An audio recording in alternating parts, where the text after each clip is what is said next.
मोटो और पतलो सुबह सुबह अपने बिस्तर से उठते हैं। सुबह का वक्त होता है, सूरज खिड़की से अपनी रोशनी बखेर रहा होता है। मोटो पतलो से कहता है, आज हमें खेतों में काम करने के लिए जाना है। पतलो कहता है, जल्दी करो।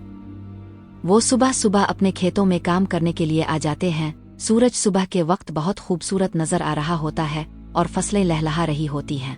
पतलो सुबह के वक्त ट्रैक्टर पर बैठता है और इसको चलाकर चेक करता है। सुबह की हुआ इसे बहुत सुकून देती है। पतलो मोटो से कहता है, आजी मुझे बहुत मजा आ रहा है। इसके बाद पतलो ट्रैक्टर के पीछे हल लगाकर जमीन के अंदर चिल्लाना शुरू कर देता है। वो ट्रैक्टर की मदद से पूरी जमीन में हल चला देता है, जो कि फसल आगाने से पहले किया जाता है। बैठा हुआ एक शख्स ये सब देख रहा होता है। वो अखबार पढ़ रहा होता है और इसकी मुर्गियां दाना चुग रही होती हैं। पहले वो अपनी मुर्गियों की तरफ देखता है और इसके बाद अपनी अखबार पढ़ना शुरू कर देता है। फिर वो पतलो को देखता है कि वो हल चला रहा होता है। मोटो कुछ दाने अपनी हथेली पर लेकर जमीन के ऊपर बखेर देता है, क्योंकि मोटो को उम्मीद होती है कि हम जो मेहनत कर रहे हैं इसका फल हमें जरूर मिलेगा। वो कुछ दाने जमीन पर बखेर देता है और वो बहुत खुश नजर आता है। मोटो और पतलो अभी अपने खेत में ही बैठे होते हैं। अचानक से वो आसमान पर देखते हैं कि तेज बादल और तूफान और अचानक से बारिश शुरू हो जाती है। वो देखते हैं बहुत ज्यादा पानी उनकी जमीन पर आ जाता है जहां उन्होंने फसल उगाई होती है। फिर अचानक से कुछ देर बाद बारिश रुक जाती है। मोटो और पतलो अभी आसमान की तरफ ही देख रहे होते हैं। वो देखते हैं कि जमीन के अंदर आहिस्ता आहिस्ता छोटे छोटे पौधे और जो फसल उन्होंने लगाई है वो बहुत तेजी से बढ़ना शुरू हो जाती है। फसल देखते ही देखते काफी ज्यादा बढ़ जाती है। मोटो और पतलो ये सब देखकर बहुत ज्यादा खुश होते हैं और वो खुशी से झूमना शुरू कर देते हैं। अगर आप भी मोटो और पतलो की खुशी को पसंद करते हैं तो चैनल को जरूर सब्सक्राइब करें। मोटो और पतलो दो टोकरियां लेकर खड़े होते हैं और ये कहते हैं कि मेहनत का फल जरूर मिलता है, इसलिए हम सबको मेहनत करनी चाहिए और मेहनत करने वालों की कभी हार नहीं होती। अगला दिन शुरू होने वाला होता है। शाम ढल रही होती है और सूरज गुरूब होता है।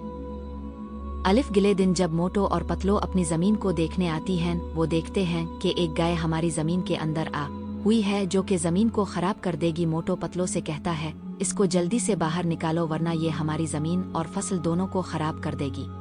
पतलो मोटो की ये बात सुनकर जल्दी से इस गाय के पीछे दौड़ना शुरू कर देता है और इसको जमीन से बाहर निकाल देता है। काफी देर इसके पीछे दौड़ने के बाद वो इसको आखिरकार जमीन से काफी दूर छोड़ देता है और पतलो मोटो से कहता है कि जमीन के गिर्द बारूद लगा दो ताकि कोई जानवर हमला ना कर सके और हमारी जमीन खराब ना हो।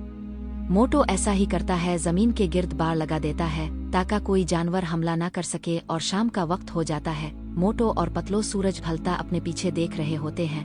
वो अजीम बहुत ज्यादा थक गए होते हैं और पसीना उनके चेहरे पर नजर आ रहा होता है।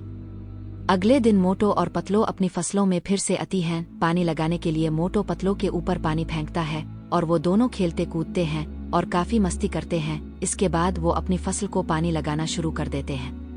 मोटो अपने हाथ में पानी का पाइप लेकर फसल को पानी देता है, क्योंकि मोटो को पानी लगाना बहुत अच्छा लगता है। पतलो इसको देख रहा होता है।